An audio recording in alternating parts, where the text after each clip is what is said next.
There is no such thing as perfect family.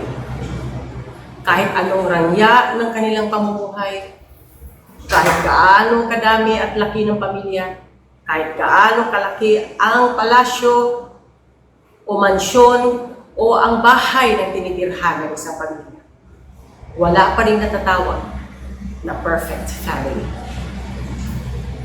Magandang umaga, magandang hapon, magandang gabi, and welcome to PBMA Official Talks. To our Father Almighty in heaven, and to His only begotten Son, Jesus Christ, and of course to our Blessed Holy Virgin Mary, we all trust in you. Bago po tayo magsimula sa ating episode sa araw na ito, nais po namin babatiin sa PBMA Official Talks channel dahil kapag meron po tayong YouTube channel na active, lumalabas po doon sa analytics ang geography. Nalalaman po kung ano-ano mga lugar ang mga nanonood sa mga videos ng ating YouTube channel. Binabati po namin ang, of course, ang nangunguna po ay Philippines. And next is USA, Canada, mga viewers natin sa Hong Kong, Japan, Saudi Arabia, Italy, United Arab Emirates, United Kingdom, Singapore, Australia, Kuwait, Germany, Malaysia, Bangladesh, Taiwan, Egypt, South Korea, Oman, and Qatar. Magandang umaga, magandang hapon, magandang gabi sa inyo lahat. At sa lahat ng ating mga kapatirang mga Muslim, Assalamualaikum warahmatullahi. Ang ipapamahagi ko po ngayong araw na ito ay dapat noon pa itong episode na ito.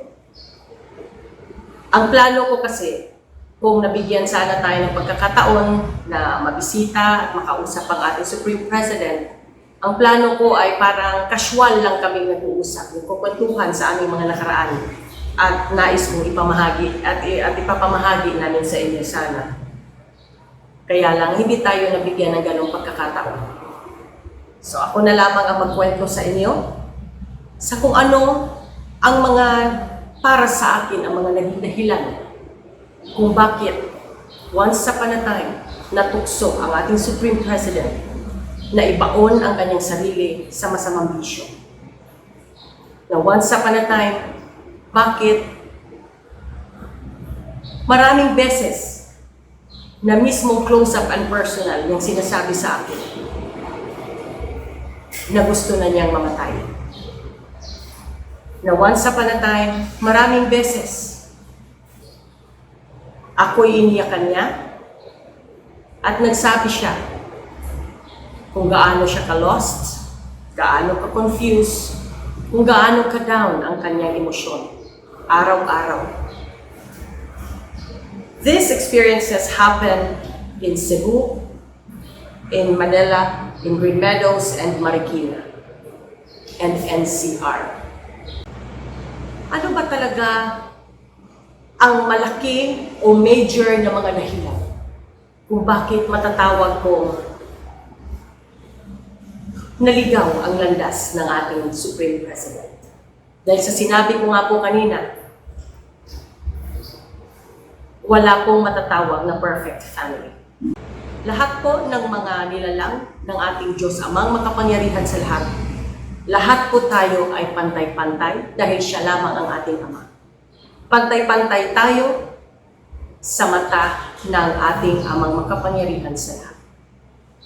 Ngunit, hindi pwedeng tawagin pare-pareho tayo. Merong ipinanganak na mas may itsura kaysa sa isa. May ipinanganak na mas marangya ang pamumuhay kaysa sa kabila. May ipinanganak na mas maputi at yung iba naman ay maitim. Pare-pareho, hindi. Pero pantay-pantay sa Panginoon, sa Diyos Amang makapangyarihan sa lahat, yes.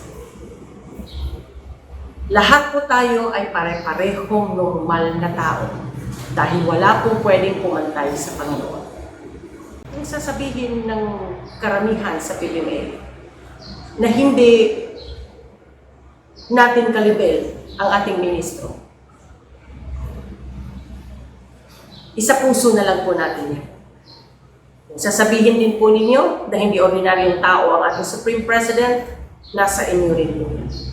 Basta ito po ang totoong nangyayari at mga pangyayari sa likod ng telon na tinatawag ninyong Supreme God, Supreme President, Grand Master, Supremo. Dahil ang pangako ko po, nakikinig po ang lahat ng nasa langit. And most especially my forefathers. Pangako ko sa inyo na wala akong kasinungalingang sasabihin sa inyo, especially in this channel and in the public. Ito po ang totoong buhay ng ating Supreme President, Ruben Burayclay Jr., na mismo ako, close up and personal. I've witnessed and I've talked to him and we spoke to each other. Umpisahan po natin ang buhay namin sa Cebu. Dahil hindi ko po maikwento sa inyo kung ano po ang kanyang buhay nung nandoon po pa sila sa Camiguin at sa Hitagum, dahil hindi po ako pa ipinanganak ng mga panahon na yon at hindi rin po ako ang nakasama niya. Dahil ang pagkakaalam ko, our eldest Rico died in Camiguin and buried in Camiguin. Nung nanganak, sumunod sa ating Supreme President, Gloria Jean and Gracelyn, lumaki ko silang tatlo sa aming Lola Pining, the mother of Mami Glenn, in Itago, in Cagayan de Oro. Kaya ang may papamahagi ko lamang sa inyo ay yung mismong nakasama ko ang ating Supreme President. Umpisahan po natin sa Cebu City, sa aming bahay, uli doon sa 32 Modesta Street, Guadalupe, Cebu City. Ang mga iilang mga instances na mga hindi ko nakakalimutan ay isa yan sa nakayanig sa akin nung pinaihaw ng ating Supreme President ang aso ni Bro Ben Glenn, na ang pangalan ay Glenn. Ang ating Bro Ben Glenn ay mapagmahal masyado sa hayop niya. Maaso, mapusa, maibon, lahat. Ang naalala ko po, ang pinakamamahal niyang aso ay si Glenn. Askal po yan, pinaihaw ni Manoy. Ang gulo ng mga panahon. Ang gulo ng araw. Masakit nga naman. Sobrang masakit. Parang anak mo ang inihaw. At lalo pa kapatid pa ang umihaw o nagpaihaw. Without the knowledge of Bro Ben Glenn, I secretly went to the room of Manoy. And I asked him, bakit mo ginawa yun? Kung ang gitara mo kaya, o kung ano kaya ang mga instrumentong mga paborito mo o gusto mo, sunugin mo kaya. Ano kaya ang maramdaman mo? Aso pa kaya na may buhay? Na tinuturing na mas higit pa sa buhay ng ating kapatid. He did not say anything but he just hugged and cried. Pakisabi, Kambeng din, sorry. Kulong ng ilang araw sa kwarto si Manoy, ganun din ang ating Sir Bentley. Tuwing uuwi ang aming ama sa Cebu City, ay kanya-kanya ang ating mga kapatid kung saan susuot. Magtatago. Of course, we all didn't grow up with him.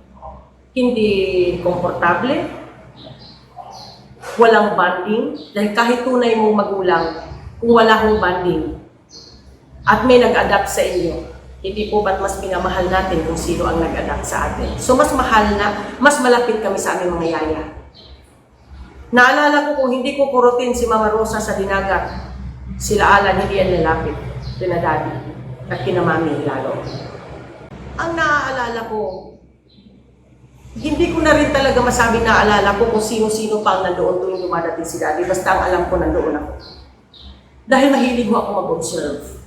At marami ho akong gustong sabihin sa kanya. Na minsan hindi nabibigyan ng pagkakataon. Na minsan ay wala rin akong lakas na loob na magsumbong. O iparating sa kanya kung ano ang mga nangyayari. Pwera na lamang sa inaikwento ko sa inyo tungkol kay Mami Grace. Mga iilan lang naman yun ng mga naisabi ko sa kanya. Tuwing dumadating ho ang aming ama sa Cebu, maganda ang mood. Either maganda ang mood niya or either mainit ang ulo niya. Maganda ang mood pero saglit lang. Or kung maganda man ang mood niya the whole time he was there, saglit lamang po siya. Aalis na po yan. Pupunta na yan sa iba't ibang mga chapters sa Cebu. Ang hindi ko rin po makalimutan, at doon napansin ko na umpisa kaming naging malapit ni Manoy,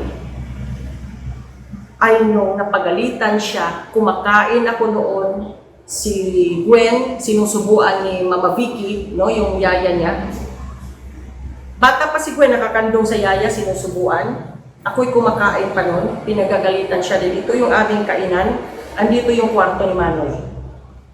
Pinagagalitan siya dahil naamoy yata na may naamoy sigarilyo. Something like that, no? I don't know if that was marijuana or sigarilyo. Basta may naamoy daw siyang hindi magandang amoy na bisyo. I was very young then, so I cannot tell you if it's ano ba yun. Basta alam ko bisyo ang dahilan kung bakit nagalit ang aming ama noon. Dahil ito si Manoy, dahil hindi nga naman sila ganun magkakilala, dahil si Manoy nag-grow up in Hitagum, wala naman si Daddy, hindi talaga niya masyadong kilala ang mga attitude ng kanyang mga anak. Para din yan ng mga magulang na nag-abroad, no? Ay OFW, hindi rin nila masyadong kilala ang kanilang mga anak. Na-misinterpret siguro ng aming ama si Manoy. Hindi naman ho talaga marunong sumagot si Manoy ng pabalang, hindi ngayon talagang lumalaban. Dahil ang mukha siguro ni Manoy noon, may balbas pa siya dito noon, na gumaganon. Parang, ano yun? Wala ka naman dito, bakit mo pinagbibintangan ako? Ano yun? Baka hindi naman ako yun. Kasi marami din naman may mga kapatid na kung ibang nagbibisyo, naninigarilyo, or whatever. Nakita siguro ng aming ama na sumisimangot dahil kinatok niya sa kwarto, dumaan kasi siya kumuha tubig. Galing siya sa kwarto nila mami. Napansin ko siya kumukuha ng tubig sa ref. Bigla na lang nagalit dahil, ano ba yung amoy dyan? Gano'n na. Hanggang sa sinisigawan niya si Manoy. Si Manoy lumabas, may hawak-hawak na gitara. Pinagaw ni Daddy at hahampasin ng gitara si Manoy. Sinalo ni Manoy, hinarangan ni Manoy, gitara, tumayo ako. May ugali ho kasi ako talagang mabilis bang hawak-hawak ko yung tinidor. May kapatid nga ako, hindi ko na lang babanggitin na saksak ko talaga ng tinidor. Iba namang pangyayari yun. Basta ako, sige, saksakin mo ang kapatid ko. Ay sige, hampasin mo ng gitara ang kapatid ko, sasaksakin kita. Hindi ko hanggang ngayon makalimutan ang mukha ng aking ama. Si Mama Vicky, tumakbo sa kwarto, inilayo si Gwen. Si Delia, na aming kusinera noon, tumakbo na palabas. Hindi ko na masabi kung sino nandoon, si Mami nasa kwarto lang. Hampasin mo, saktan mo ang kapatid ko, sasaksakin kita ng tinidor. Hindi ako nagbibiro. In Visayan. Sige, pasakiti ang akong magulang. Dugabon tagyod ka. Hantod ka, makuntan ang ginawa. That's the exact word I gave to my father. Hindi ko makalimutan, grade 3 ho ako noon. Dahil papunta ang aking best friend na si Jacqueline hanggang ngayon. Kami pa rin ay magkaibigan, nasa abroad na siya. Dahil meron ako assignment na kailangan share ba, yung mga something like that. Grade 3 ako noon, hindi ko makalimutan. Napatitig sa akin si Daddy. Inabot niya ang gitara kay Manoy. Pumasok na si Manoy. Hindi nasara ni Manoy ang pinto. Siya na ang nagsara. Inabot ni Daddy sa akin ang baso na hawak niya, na ininuman niya ng tubig. Dahil ganito ang itsura ni Daddy. Pagkuha niya sa gitara, hampasin niya. Hawak niya yung baso. Ibinigay niya sa akin at bumalik siya sa kwarto. And then I sat down. I continued eating. Wala yun sa akin. Bata pa ako. After that, sarado na ang isip ko, hindi ko na inisip yun. Wala. Itong mga ikukwento ko sa inyo, yung mga naalala ko lang. Meron na namang araw, or buwan, or anong taon, I think same year. Si Daddy ay gigil na kay Manoy dahil si Manoy ay nakipag-live-in kay Ate Fe, which is very much older than Manoy at may anak na sa unang pamilya. Narinig ko si Daddy minsan sa Lapu-Lapu ba o sa Lahu. Dahil ako'y talaga mahilig talagang lumapit kay Daddy at makikinig ba sa kwentuhan nila ni Mami. Ang sabi ni Daddy noon, may wala ko malipay, hindi ako masaya diyan sa asawa ni Bobo ngayon. Bukod sa matanda na yan, may anak pa sa iba, paanong pag-aaral yan? So doon pa lang, napagtagpi-tagpi ko na mainit na ang dugo ni Daddy sa sitwasyon na meron si Manoy that time. Hindi ko po matandaan kung kumakain ba ako noon or galing lang ako sa kwarto at meron, dalawa nag-aaway ang isip ko kung nandoon na ba ako sa sala ng mga panahon na yon o galing ako sa kwarto dahil may gusto akong sabihin kay Daddy. Iniintay ko lang na marinig ang pinto na lalabas siya. Dahil ulitin ko po, isa lang nga aming banyo, lusutan. Kaya itong kwarto namin, itong pinto, ito rin ang sa kanila. So rinig na rinig ko, nakaabang ako sa kwarto ko kung kailan lalabas si Daddy. Either uuwi na siya o may kukuhain sa labas. Sinundan ko siya or nandoon na ba ako sa sala. Ang ikukwento ko na lang sa inyo, yung nandoon na mismo.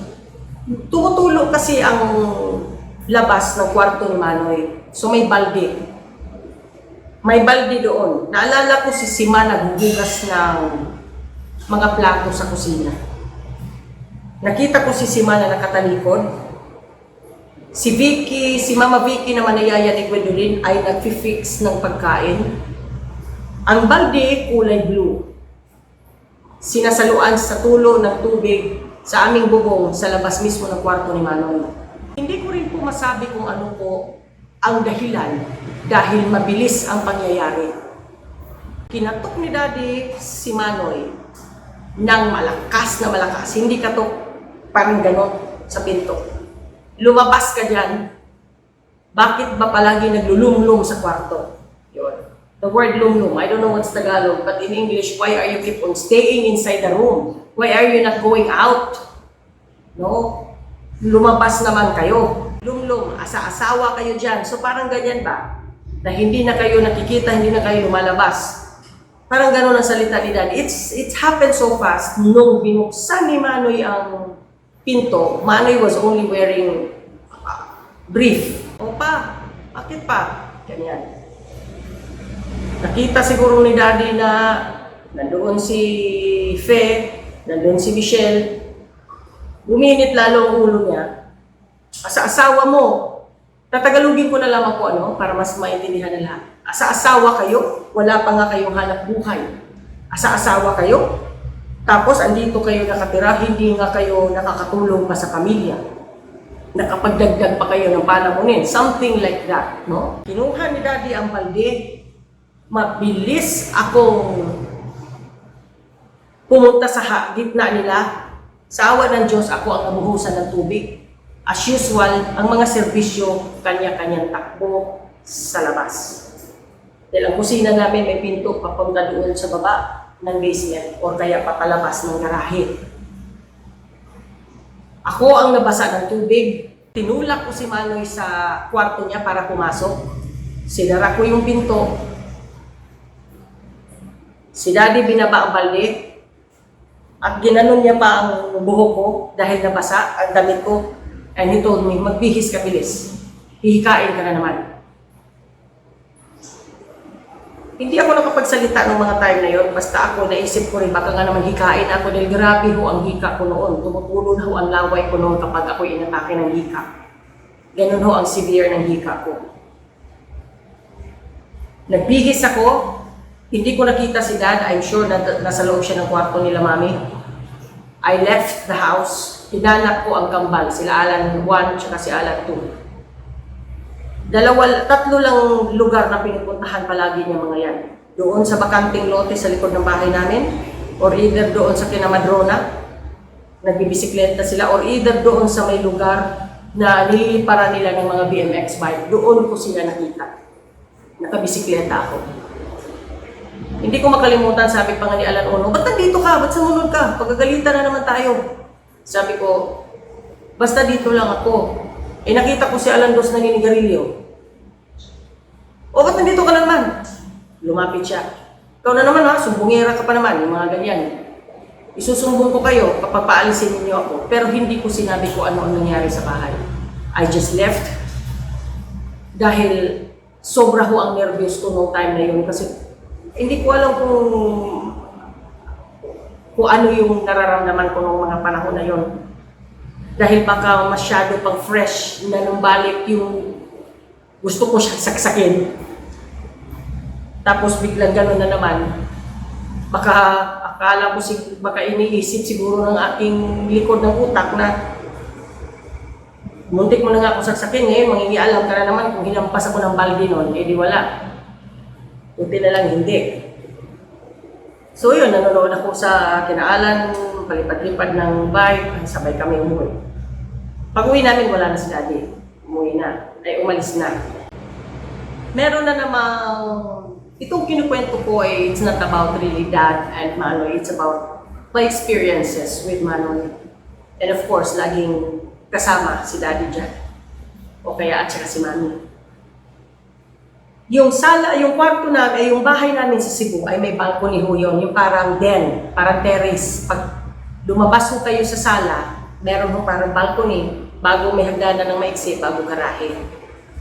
Nandoon si Manoy, nagda-drums, nag-organ.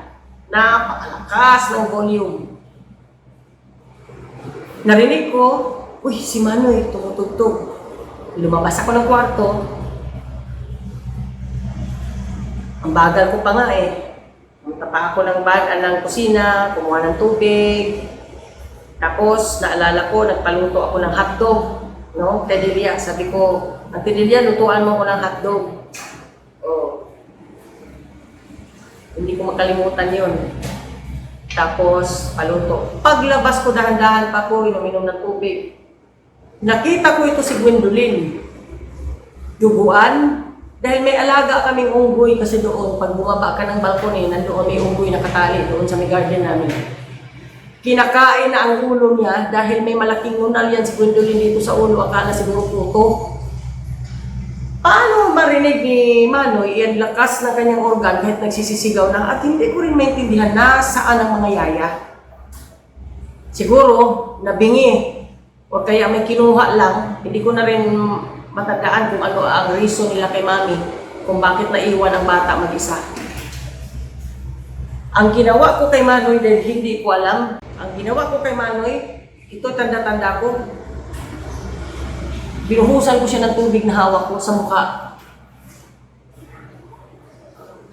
Hindi ako nakapagsalita kundi tinuturo ko si Gwen sa likod. Yun, nagkagulo na. Dahil siyempre, marinig na yung iyak ng bata dahil huminto na yung organ.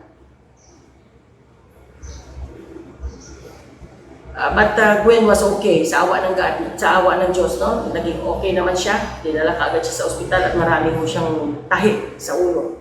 Dahil ikaw ba naman ay kainin ng unggoy ang ulo mo?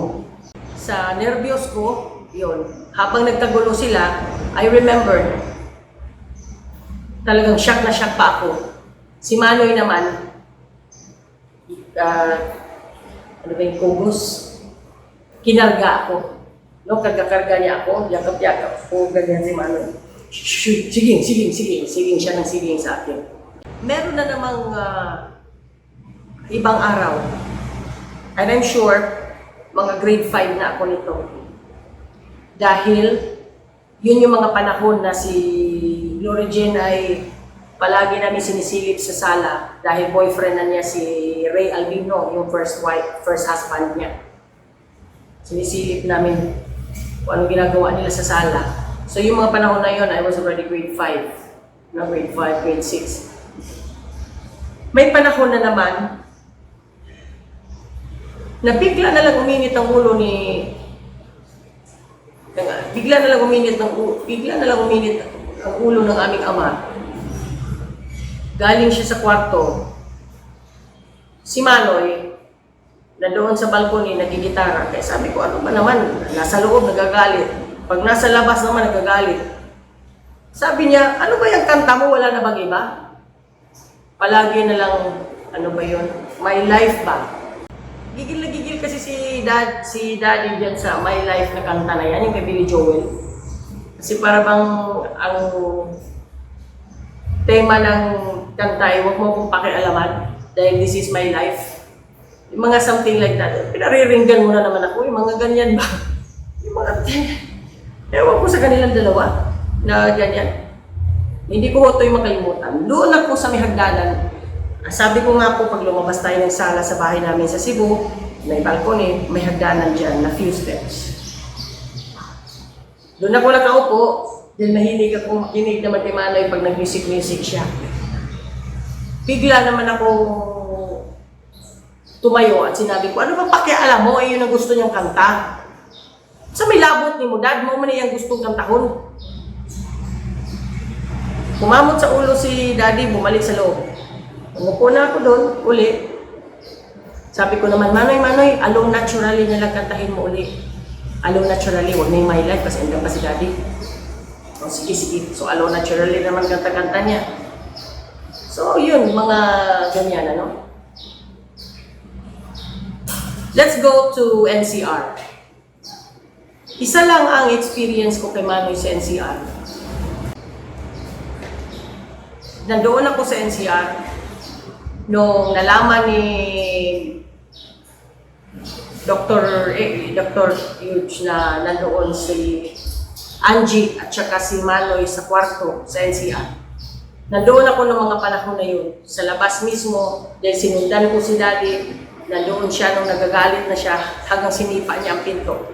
Dahil Angie was very young and, you know, I don't have, hindi ko na kailangan sabihin mga anong dahilan. But basta nagalit ang ama, sinipa ang pinto dahil gustong pauwiin sa Marikina si Manoy, paalisin sa NCR at si Angie ibalik sa Olongapo. Nandoon din ako. Nung umalis na si Daddy, nagkagulo na, kanya-kanya ng takbo. Sinilip ko sa kwarto si Manoy, umiiyak. Si Angie nandoon sa kama, nakaganon, ang kumot, natatakot. No, Angie was only 13 that time, I think. And Manoy is young, also was young. Kaya, so I was 13 then. Kasi pareho kami ng edad ni Angie. Buwan lang. Siya September, ako October. So, yun, nandoon din ako noon. Sinilip ko siya. Sabi ko, Noy, okay ka lang? Ano, sige na. Punta ka doon. Okay na. Ganun siya. So, sa mga ganun na mga experiences ng ni Manoy, siguro sabihin ko nung magkakasama kami, 80% nandoon ako kapag meron silang hindi pagkakaunawaan ni Daddy. And Manoy will not forget that. That's why sabi ko nga kanina, ang plano ko sana ay magkukwentuhan lang kami ng casual. Dahil I'm sure either mag-iiyakan siguro kami at may tawanan din sa aming mga katarantaduhan noon. Kung paano namin libakon si Daddy ba? Kasi mag-upisa ako ng i-backfight si Daddy para maging okay siya, mahimasmasan, para ma-feel talaga niya nakakampi ko siya. Nung nandoon na kami sa Marikina, kasi nung from Cebu, lumipat kami ng Manila, doon muna kami sa Marikina habang ginagawa ang Green Meadows. Habang ginagawa ang bahay namin sa Green Meadows. Doon sa Marikina, 1986, dumating si Daddy, papalit-palit na yun, no? Hanggang huli si Lolo. Hindi ko ito makalimutan, paulit-ulit ko din ikinukwento ito sa mga miyembro na kakasama ko. Ang sabi ni Daddy, babalik ako ng Japan. Hindi ko na alam kung ano ang mangyayari sa akin pagbalik. Wala kang ibang gagawin mo, kundi ipagpatuloy mo lang ang hibinay. Hindi pa tapos si Daddy nagsalita. Umiiyak na si Manoy, umupo sa sahig doon sa labas ng pinto ng kwarto nila Mami mismo. Gano'n na siya doon iyak ng iyak. Tigil ka sa kaiiyak, makinig ka. Wala kang ibang gagawin kundi alipin mo lang ang mga tao ko. Gusto ko lagi dad mag-abroad. Gusto ko dad mag-abroad. Gusto ko magkaroon ng sariling buhay. Gusto ko maghanap buhay sa abroad. Eh bakit ka maggigitara sa abroad, magtutugtog? Eh di doon ka sa harap ng mga tao ko. Pasalamat ka bang may auto ka na, may sasakyan ka na. Noong nagmi-mission ako, naglalakad lang ako. Hindi ka na mahirapan din, wala ka nang ibang gagawin, kundi i-monitor mo lang ang mga tao ko, i-monitor mo lang ang asosasyon, ipagpatuloy mo lang dahil naibigay naman namin na lahat at alam naman na nila ang batas na kailangan nilang sundin at alam naman nila na kung anong mga ayaw ko. Hanggang iyak ng iyak, pinasok ni Mami si Manoy at si Daddy doon sila sa kwarto nag-usap. Dahil nga palaging dikit ang kwarto namin. I cannot remember kung dugtong din ba ang bahay. Hindi kasi inuupahan lang kasi namin yun eh. Pagpagawa ng bahay, laging continuous isang banyo lang kami. Pero pag hindi ko maalala ko talaga kung ang banyo ba namin nila Daddy noon ay continuous sa kwarto namin ni Gwen. Basta rinig, ito yung pinto nila, andito naman yung sa amin.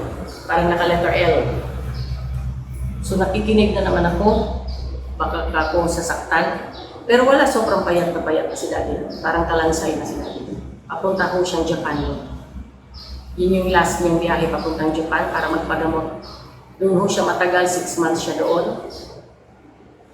Na pagbalik, na siya, pabalik-balik na sa Makati Med.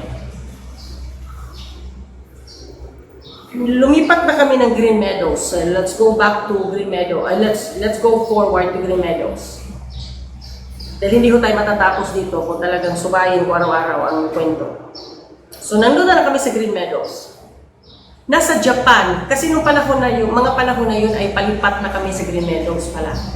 Kaya nung dumating na si Daddy at nasa Makati Med siya, Makati Medical Hospital, sinabi ni Mami, kumakain kami noon.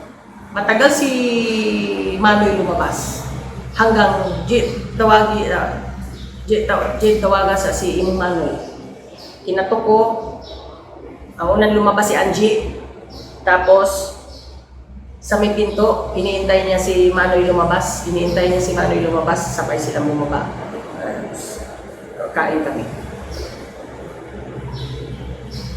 Hanggang tumayo na sila Alan, tumayo na sila Robin Glenn. Ako lang ang nandoon na iwan. Hindi ko maalala kung nandoon ba si Gwen or I cannot remember. Basta ang naalala ko lamang ay yung ikukwento ko sa inyo, yung maalala ko lang.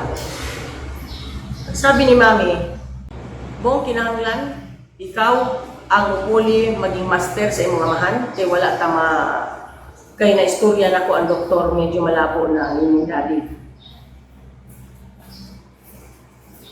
Hindi pumapasok sa isip ko yan eh. Dahil ako mismo, hindi ako maniniwala na may mangyaring masama sa aking ama.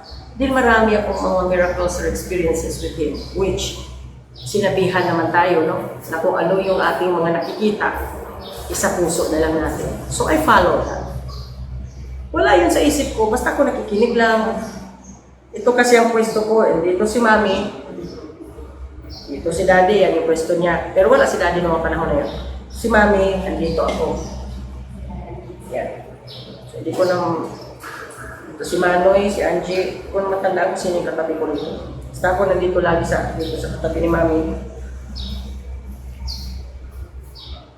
Yun yung pwestong kinakainan namin. Sabi lang talaga ni Mami na, tapos sabi ni Manoy, hindi pwede ayoko. Angie stood up. Parang padabog. Siyempre, asawa siya, ayaw niya, no? Tapos si Manoy, tumayo, nag-walk out, pumunta sa kwarto. Hindi na yun pinansin ni Mami. Dahil ang kwarto namin ni Gwen dito, ang sala, marinig mo talaga kung may magsisigaw. Narinig ko na lang si Mami, I forgot kung anong oras yun, pero same day, ang sabi ni Mami, Hindi pwedeng hindi ka susunod sa akin. Nakausap ko ang mga doktor na medyo mahirapan na sila sa imong daddy, sa imong amahan. Sa iyong amahan, sa iyong ama. Mahirapan na sila. Kaya hinahanda na kita bilang kapalit ng iyong daddy. Hindi ko lagi kaya, ma. Ayoko, ma. Paulit-ulit siya hanggang nag-wild si Manoy, hanggang iyak, hanggang kung ano-ano. Kasi spoiled, hindi man yan takot si Manoy mag-express ng kanyang sigaw siya iyak. Hindi lagi, ma. Please, ma. Maawa ka, ma. Hindi naman siya yung bastos kay mami, no? Yung talagang, ayoko lagi, ma. Ganyan-ganyan. So, hindi ako lumabas ng kwarto. Ay, sumili pala ako, pero natakot ako dahil ang pwesto kasi, si mami, nakatalikod sa may kainan. So, ibig sabihin, nakaharap siya. Pag silip kong gano'n, nakita ko si mami, nakaharap ng gano'n kay Manoy. Nakaharap siya sa kwarto ko, pero nakatingin siya kay Manoy, nakaganon. Si Manoy banda dito, nakatalikod sa kwarto namin. Sinara ko yung pinto, pero nakikinig ako. Basta, to cut the long story short, pinipilit siya ni mami na siya ang kapalit at ayaw ni Manoy. Nung kinagabihan, pinuntahan ko sila sa kwarto nila. Ako palagi akong pumupunta sa kwarto nila Angie kasi kami ni Angie, barkada kami masyado, lagi kami kumakanta yung mga multiplex pa noon sa, hindi pa naman video noon. Ano nga ba yun noon? Oo, yung tape. Oo, nagkakanta kami mga -1 multiplex doon sa kwarto nila. Nung kinagabihan pumunta ako, ay, bago pala ako pumasok, naririnig ko nagdidebate na dalawa. Umikot ako, pumunta sa balcony ng Green Meadows, sa bahay namin doon, no? May balcony doon, napakataas ang bahay namin doon. So, pag mahulog ka, ewan ko lang. Pumatok ako, hindi rin ako marinig. Bumalik na naman ako doon sa may sala na main door niya, katok. Hanggang sa nanggigil na ako dahil hindi ko alam, nagkabasagan na yung mga gamit doon, nag-aaway na sila. Pumatok na ako ng malakas. Binuksan. Ano ba na, ano, Noy? Ano nangyari, Noy? Si Mami, ayaw. Si Mami ba, Angie? Si Mami tawag niya. Ayaw niya talaga, ganyan-ganyan. So lumabas si Angie, hindi ko alam kung saan, kinausap ko si Manoy. Yung kwarto nila Manoy, may walk-in closet yan eh. Bago sa banyo doon, may walk-in. Parang may sariling kwarto na pahabang ganun doon. Kami nag-uusap. Iyak siya ng iyak. Ging, ano bang gagawin ko, Ging? Ayaw kong maging katulad ni Daddy. Ayaw kong maging master. Ayaw kong sabi ko, wala ka naman daw ibang gagawin. Di ba sinabi nga ni Daddy noong sa Marikina, pati si Lolo, sinabihan ka nga na pasalamat ka nga, kay i-auto ka na. O pasalamat ka nga na wala ka nang bihirap na gagawin, kundi ipagpatuloy mo lang, aliwin mo lang naman daw yung mga tao. O, di libre ka pa rin, hindi ka naman mag-opisina. O, hindi ko talaga kaya, Ging. Ayaw din naman ni Mami eh. Ayaw talaga papayagan Mami. Ni Mami daw, Angie ba? Mami, Angie, masisira pamilya ko, Ging. Tulungan mo naman ako, Ging. Bigla pumasok si Angie. Oo, dahil pag master ka, marami kang babae. Hindi ko talaga magalimutan yun. Maintindihan ko si Angie. Normal na nga kami mga tao eh. Siyempre, di ba, nangangamba siya. Nasanay kasi sila Angie na andun lang sila sa kwarto lagi. No? Sama sila sa Green Meadows. Di ba, nag-aalaga ng mga anak nila, sila, kanta-kanta lang, o enjoy-enjoy lang. So, nasanay sila ng ganyang buhay ba? Tapos, pag maging master nga naman, palaging wala sa tabi mo, hindi mo na alam kung sino mga kasama. So, as normal wife, Angie would really say that. Ako naman kasi, kung mag-away ang aking kapatid sa kanilang wife, hindi ako nakikialam. Mas kinakampihan ko pa nga ang wife eh. Mas kilala ko din naman mga kapatid ko. Kaya, sabi ko, mausap na lang kayo noon ng hindi magkasakitan, hindi nagsisigawan, dahil syempre nakakahiya sa mga kapitbahay. Kahit malalaki ang bahay namin doon at nandoon mismo sa bungad ng kalye, sa second floor ang bahay nila, syempre hindi naman mga soundproof yun eh. Di matataas din naman yung katapat ng bahay namin, si Joey Marquez, mga kapitbahay namin noon. Syempre nakakahiya din, no? Pag nasa height na ng anger, baka kung ano ang mangyari, di skandalo. Sabi ko, pag-usapan lang ninyo, no, dito lang ako sa balcony. Hanggang kinabukasan uli or 2 days after. 2 days after or 3 days after, no? Basta hindi kinabukasan. Pinahinga muna siguro ni Mami si Manoy. Bigla na lang sinabi ni Mami na doon kami ni Angie sa kainan, si Manoy nasa kwarto.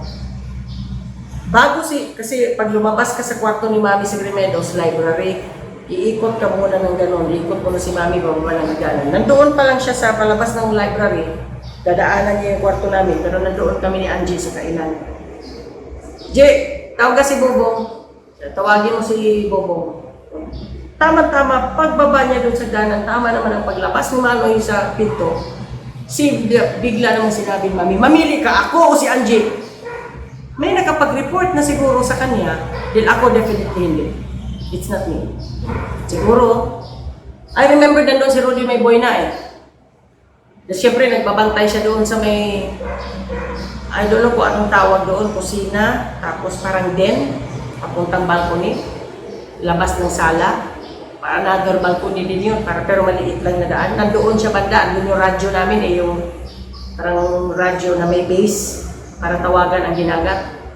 Nandoon si Rudy eh, so naririnig niya ang mga usap nila mag-asawa. Mamili ka, ako o si Angie. Kung yung babae lang yan ang magpigil na hindi ka susunod sa akin, magsisi ka, something like that, no? Na-shock ako, si Angie tumayo, pumasok sa kwarto. Si Manoy, hinag niya, maawa ka, talagang hinag niya si Mami, please magpapakamatay ako, mapupilitin mo ako. Ay hindi, sundin mo ako, ina mo ako, sa mga ganyan, no? Ayaw ko magdagdag, ayaw ko rin mag-over. Something mga ganyan na mga salita na hindi ko makalimutan. Hanggang may mga salita pa na hindi na kailangan ikwento sa inyo ng mga salita na nabigla lang siguro ang isang ina at nabigla lang siguro din dahil syempre pag tayo mga magulang pag hindi masunod minsan umiinit ang ulo. Kaya pumasok na si Manoy sa kwarto. Before lunch yun kasi naalala ko nagpaluto si Rob, naalala ko nagpaluto sila Alan ng lunch kasi tanghali na yan nagigising, mga hapon. So mga lunch time yun. Kasi kumakain sila mga hapon na paluto ng pagkain, narinig ko. Hindi ko na lang hindi naman ako kukwento sa kanila dahil sila hindi rin lumalabas ng kwarto yung mga yan sa Green Meadows. Tapos, basta yung mga kaguluhan ng mga ganon, nung same day same day. Tinawag ako ni Manoy. Nandoon na ako sa baba. Nag-stay doon. I'm not sure kung nasa baba na ba, lumipat na ba ako sa baba ng kwarto noon o nandoon pa rin sa taas. Hindi ako ganon kasigurado basta. Nandoon ako sa baba dahil kausap ko dahil nakita ko may nagpa-plancha. So, nasa baba ako noon. Baka bumaba lang ako or baka nandoon ako sa baba natutulog noon dahil lumipat ako sa baba ng mga few years before I got married. I left Green Meadows. So, nung bumaba si Manoy, narinig ko kasi siya dahil yung sinasabi ko nga ho na maliit na balcony din, bukod doon sa medyo na balcony kung saan yung aming base na radyo. Pag bumaba ka doon sa hagdanan, galing sa kusina, narinig ko siya, saan si Jade? Sabi nga doon sa mga katulong doon. Na sumilip ako doon sa kainan ng mga main square sa mga kasambahay doon. Sabi ko, Noy, bakit Noy? Halika nga muna. Ging, halika muna, Ging. Tinawag niya ako. Niyakap niya ako bigla. Sabi ko, Noy, hindi ko rin alam kung ano ang maipapayo ko. Dahil mahirap nga naman kung masira ang pamilya mo, mahirap din tanggihan ng ina. Hindi ko alam, Noy, wala ako masabi. Sabi niya, Ging, kausapin mo si Angie dahil makikipaghiwalay na. Bigla ko natulak si Manoy, tumakbo ako doon sa kwarto, nakita ko nagliligpit na si Angie. Nung kinahapunan, may nakita ako, I am not good in time, pero ito ikukwento ko sa inyo kung ano ba yung araw na yun, kung anong oras, hindi na tayo sigurado. After few hours, nakita ko may truck nang dumating. Kinarga na yung mga gamit ni Angie, mga maleta, ref, yung ginagamit namin sa pagkanta-kanta. Kung ano yung mga gamit ni Angie, at Angie left, going to Olongapo. So what happened to Manong? Of course, nabuang. Doon ko na ho siya napansin na iba na ang kilos ni Manong. Noon pa man sa Cebu, meron siguro siyang ginagawa na hindi pa ganun ka sobrang bisyo. Pero doon sa Green Meadows, it started everything na palala ng palala. Hindi ko kasi alam kung ano yung mga yun. Akala ko tawas lang yun o ano ba yun. Hindi, bobo talaga ako sa ganyan. Noong mga panahon na yun, hindi ko talaga alam yun. May mga panahon pa nga na nililigpit ko, akala ko kasi talagang na para sa kilikili ba. Hindi ko talaga doon nag-umpisa. Kausap ko si Manoy, nung pinuntahan ko si Manoy nung kinagabihan pinuntahan ko si Manoy, ayaw niya magbukas ng pinto. Dahil hindi kurtina ang nakatakip sa bintana, blinds. Na dahil siguro sa sira-sira na minsan nakatabingi na yung mga blinds, kung talagang sisilipin mo sa loob, makikita mo siya. Basta gano'n na yung mga ginagawa niya doon. Katok ako lang katok, ayaw niya magbukas. Tapos, pinto siya sa ginagawa niya, iiyak na naman siya. Naglagay ako ng sulat sa ilalim. Sabi ko, Noy, kung hindi mo bubuksan ang pinto, dito ako matutulog sa balcony. Kasi doon ako palaging kumakatok, hindi doon sa main door niya kung saan ang sala, doon sa labas ng balcony ako kumakatok lagi. Dito ako matutulog sa labas ng balcony. Bahala na kung hikain ako. Manervyos man yan sila pag hinika na ako. Maya-maya binuksan niya ang pinto. Sabi ko, Noy, hindi niya ako niyaka, binuksan niya ang pinto, dire-diretso siya sa kama, nagtakip siya ng unan, agul-gul siya iyak. Niligpit ko yung kanyang mga ginagawa doon. Alam niyo na kung ano yun. Malay ko din kung ano yun. Niligpit ko, inayos ko. Tinakpan ko ng good morning. Kasi ayoko rin naman pakialaman yun. Kung ano ba yun. O niligpit ko. Ginanon-ganon ko. Habang nakikita ko umiiyak siya, hinayaan ko lang. Basta nandoon lang ako, importante. Dahil hindi ko makalimutan yung sinabi niya magpapakamatay siya. So, hindi ko rin siya kinakausap, hindi ko siya ini-istorbo. Ginagano-ganon ko yung carpeted kasi ang kwarto niya. So, tinatanggal ko yung mga ashes ng Yossi, ganon. So, paglabas ko, pumunta ko sa walk-in, punta ko lang, binasa ko yung mga towel para ganonin sa carpet niya, nilinis ko yung table. Nakita ko yung paa niya yung gumaganon-ganon ba, siguro namamanhid, siguro sa iiyak niya. So, dinahandahan kong hawak-hawakan kasi baka pag-diretsuhin ulat naman. Pero tumahimik na siya kakaiyak pero nakatakip pa rin siya. Minamasahe-masahe ko ang paa niya. Hanggang narinig kong humihilik na. Bumaba na ako, pumunta na ako ng kwarto. Sigurado ako madaling araw na hindi talaga wala ng tao eh. So, yun, kaya bumaba na ako, nagpahinga. Hindi ako masyado nakakatulog ng mga panahon. Iniisip ko. Hindi naman ako komportable kung doon ako matulog.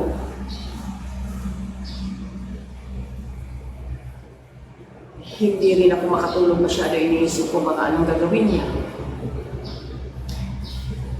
So wala akong ginawa kaagad. Pagka bangon ko sa bed, I went straight to Manoy's room, no? Punta ako doon sa may balcony, sinilip ko siya. Hindi ko matandaan kung anong ginagawa niya, parang may tinitiklop pa siyang damit o hindi ko matandaan kasi nakatalikod siya sa bintana. Pero may mga damit doon na ginanon-ganon niya. And then pumatok ako, lumingon siya, sumenya siya na bukas, hindi daw lock ang pinto.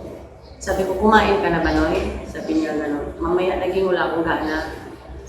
Kaya lumabas ako, nagpaluto akong bacon. Yung bacon, naalala ko yun, nagpaluto akong bacon. Tapos nag-toast ako ng bread, dinalhan ko siya sa kwarto. Nakakain naman siya, sabay kami kwentuhan.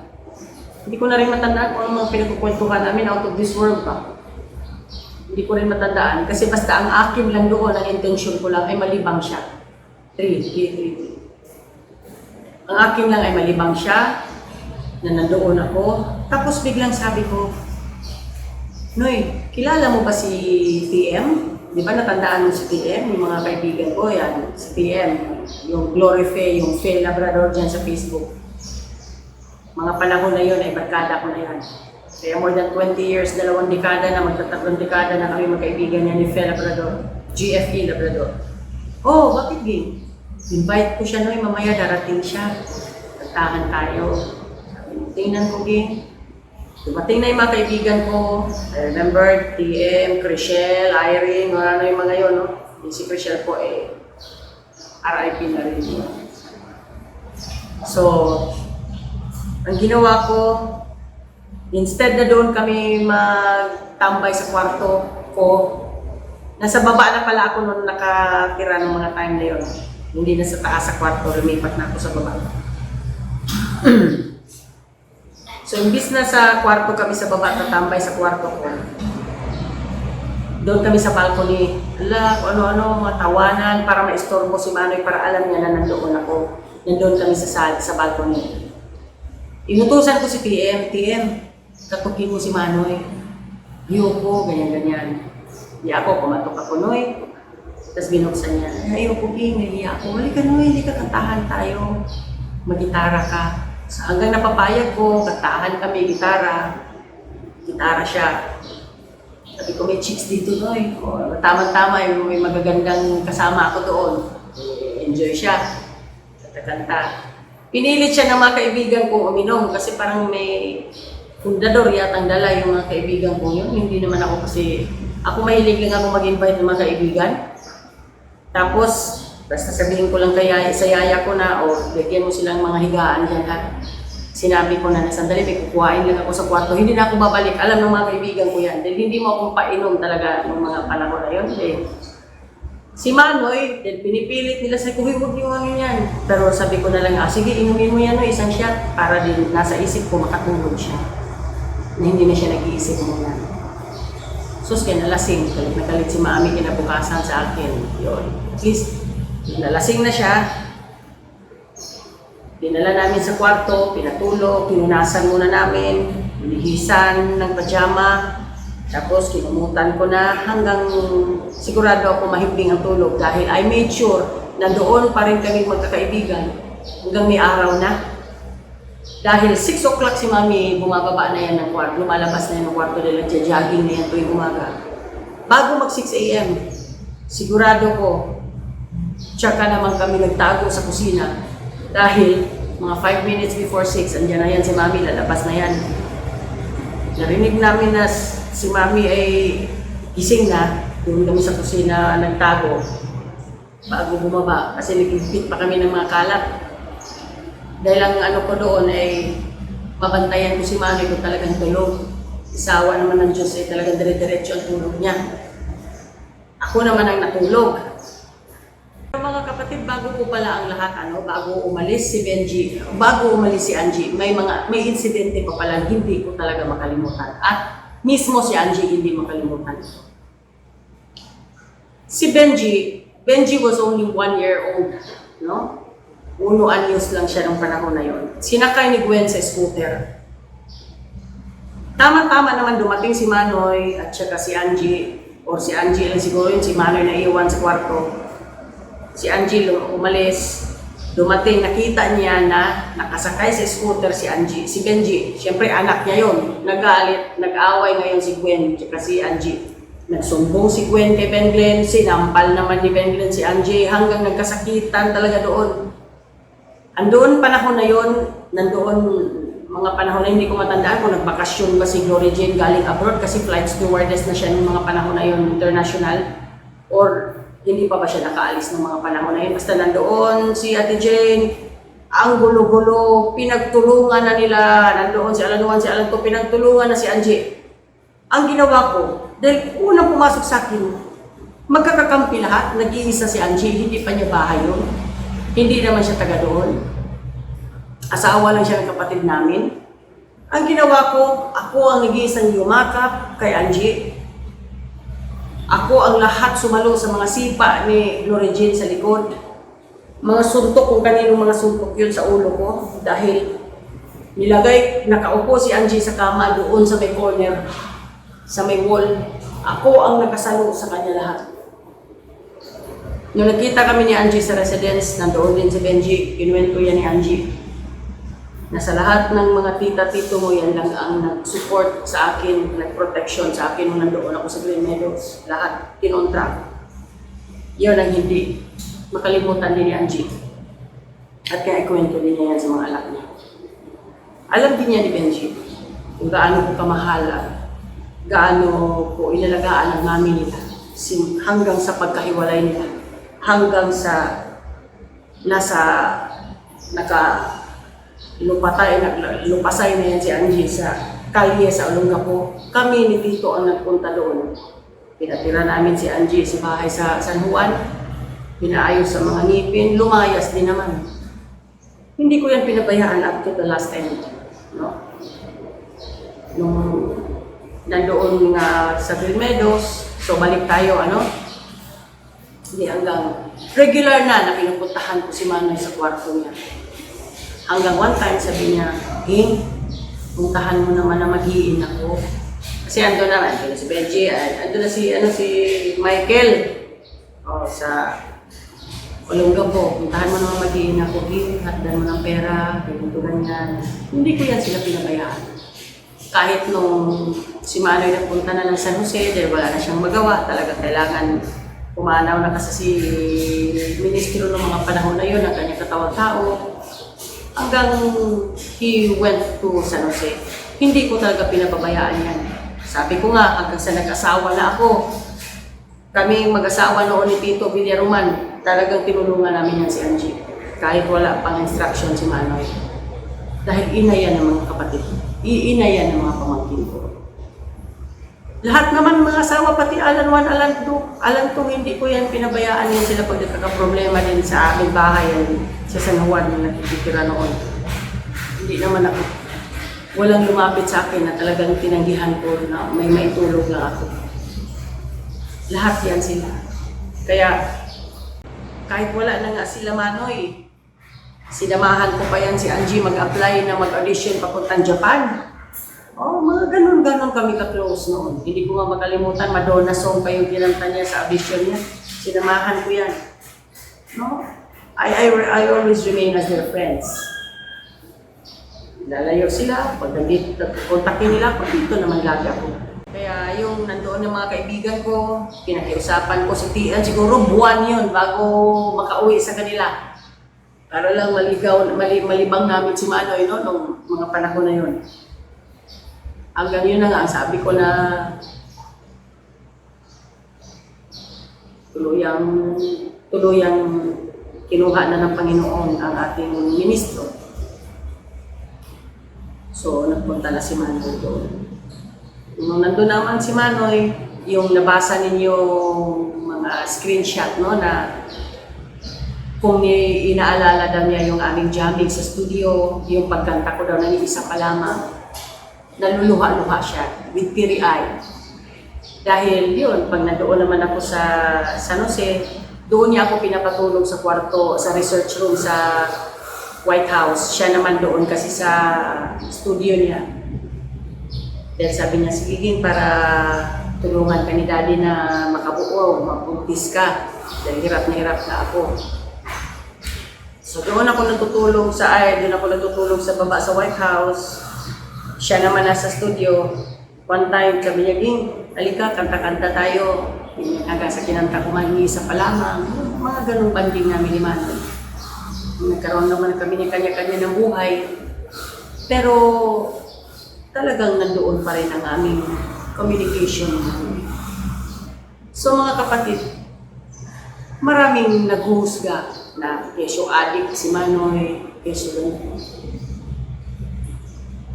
Hindi lang siya ang adik. Hindi lang siya ang nasa media, hindi lang siya ang nasa dyaryo na sinulat kung may nagawa man o ano man. Hindi lang din siya ang nakasuhan ng graft and corruption, marami. Pero dapat tayo bago manghusga, alamin muna natin kung ano ba talaga. Pero walang matinong tao na may matinong pag-iisip, lalo na maganda naman ang estado sa buhay, na mapariwara ang buhay. Pwera na lang, yung iba dyan na sinasadya na, pwera na lang. Kung gusto nang sirain ang kanyang buhay, tulad ng ating Supreme President. Up to ako na'y naging presidente, palagi pa rin niya nagbabanggit sa akin sa aming usapan sa text na dapat namatay na lang ako, giliin pa. Dapat hindi na lang ako nabuhay noon pa. Pag ganun mga salita niya, alam ko, hindi pa rin siya humihinto sa bisyo dahil hanggat hindi mo tatanggapin ang buhay na ibinigay sa iyo ng Diyos dahil pilit mong pumunta sa kaliwa, hindi mo maaalis ang bisyo sa katawan mo. Hanggat gano'n ang pananalita ng tao para sa akin, mahirapan akong mapaniwala na kung nawala na ba ang bisyo na yan sa kanya. I am not talking about money only. Marami akong mga kakilala, mga kapatid, mga pinsan, halos lahat ng pamangkin. Nandyan sila sa bisyo hanggang ngayon. Dahil hanggat hindi nila lalakasan ang kanilang loob, hanggat hindi nila tatanggapin na kailangan mag-move on sila. Mahirap o mayaman, may problema. Pasalamat nga sila na kahit papano, lamang sila ng 10 paligo sa kapwa nila. Whatever they want, andyan agad. Without working so hard, makuha nila ang kanilang karangyaan na gusto. Pilit pa rin. Nagsi-self-pity, sinisisi ang ibang tao, hindi yan maaalis ang bisyo. Kaya sabi ko kay Manoy, Noy, hanggat hindi mo ipasok ang Panginoon sa puso. Kaya lagi siya nagte-text sa akin, thank you God, thank you Gingha, for making me closer to God. Nagdadasal na ako ngayon din ng Our Father, nagdadasal na ako ngayon ng Hail Mary, lagi yan nagre-report sa akin ng ganun si Manoy. Dahil sabi ko, Noy, iba man ang tingin ng mga tao sa iyo. Iba man ang tingin ng mga tao sa mga iglesia. Alam natin sa ating mga puso kung sino at hanggang saan lang tayo. Alam natin sa ating mga puso at isip kung ano ba talaga tayo. Kahit sabihin pa natin katulad lang tayo nilang normal, umiirik kapag tumatari, nagugutom kapag hindi kumakain, nasasaktan kapag may nambababoy. Naghihirap din kahit sabihin nilang parang bangko tayo. Wala na tayong magagawa din, yun na ang nasa isip nila. Pero alam natin sa ating mga sarili kung sino lang tayo. Kaya lagi siya nagpapasalamat. King, thank you talaga King ha for making me closer to God. Memorize ko na Ging ang Our Father Ging, memorize ko na uli ang Hail Mary. Kasi grew up naman in a nice school na big school. Nawala na lang talaga yan. Nakalimutan na lang. Salamat siya na ibalik na daw niya, na memorize na raw niya uli. So, ganun mga kapatid. Marami lang talagang taong mapaghusga. Sa bagay, we cannot please everyone. Normal lang na tao si Manoy. But again and again, sa lahat ng mga kabataan na makarinig at makapanood itong video na ito, hindi po magiging dahilan ang problema ng tao, ang pagbibisyo. Lalo pa nating iluklok ang ating sarili sa kahirapan, sa problema, sa sitwasyon na hindi natin kayang lusutan kapag lalo nating dagdagan at iliin ang ating sarili at ilagay sa bisyo at magpasok ng bisyo, masamang bisyo sa ating katawan. Sinasabi ko lamang ito bilang isang normal na tao. Pinalaki na hindi masyadong nagkaroon ng giya, wala masyadong tamang komunikasyon sa magulang. Ang laging nakikita nila ay walang panahon sa kanila. Sa amin, ang aming mga magulang, nandyan nga pero hindi nakakapag-usap ng mabuti. Normal na tao. Marami hong may mga kaya sa buhay na napariwara ang buhay. Sabi natin, sayang naman. Guwapo, mayaman. Dahil nga, karamihan ng mayayaman ang naluluklok sa ganong bisyo dahil maraming pera. Kaya, ngayong nananahimik na ang ating Supreme President, inilayo na siya sa atin dahil kailan lamang noong June 27, paulit-ulit kong naririnig na, Madam, nagawa lang naman namin yung mga yon dahil andito pa si M. Ngayon, wala na po si M, wala na ang ating Supreme President, wala na isang Ruben Borrego Jr. na ating husgahan, na ating patuloy batikusin. Dahil after all, tao lang din naman siya na nagkakasala, nalilito, naguguluhan, nasasaktan, at mahina ang kanyang pagtanggap sa emosyon. Kaya once upon a time, naligaw, napunta sa maling landas ang isang Ruben Borrego Jr. Ang isang Ruben Borrego Jr. Kapag normal, hindi yan makakapatay ng ipis. Una pa yung tatakbo, dahil nung kami magkakaibigan na doon sa balcony may ipis, iniwan kami, tumakbo siya, pumatong siya sa upuan. Ganun ang isang Ruben Borrego Jr. Pakainin mo ng malamig na pagkain na kain. Patulugin mo kahit saang hapag. Ihiga yan. Suotan mo ng kahit kusot-kusot at punit-punit, magsusuot yan.